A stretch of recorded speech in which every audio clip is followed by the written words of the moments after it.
નમસ્કાર દર્શક મિત્રો, હું છું પરમાર અનિશા. તમે જોઈ રહ્યા છો લોક સામના ન્યૂઝ. તો જોઈએ આજના સમાચાર કેશોદથી અમારા રિપોર્ટર ગોવિંદ હડિયા સાથે. કેશોદમાં ભારત વિકાસ પરિષદ દ્વારા વાર્ષિક પરિવાર મિલન કાર્યક્રમનું ભવ્ય આયોજન કરવામાં આવ્યું હતું. કાર્યક્રમમાં વર્ષ દરમિયાન યોજાયેલી વિવિધ સ્પર્ધાઓના વિજેતાઓનું સન્માન કરવામાં આવ્યું હતું.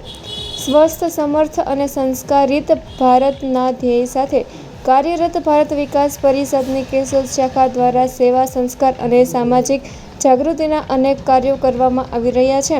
કાર્યક્રમમાં શહેરના આગેવાનો, સામાજિક કાર્યકરો અને મોટી સંખ્યામાં પરિવારજનો ઉપસ્થિત રહ્યા હતા.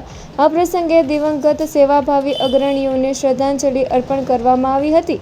સમગ્ર કાર્યક્રમનું સંચાલન ડોક્ટર ભૂપેન્દ્રભાઈ જોશીએ કર્યું હતું. તો ફરી મળીશું એક નવા સમાચાર સાથે. ત્યાં સુધી જોતા રહો લોક સામના ન્યૂઝ.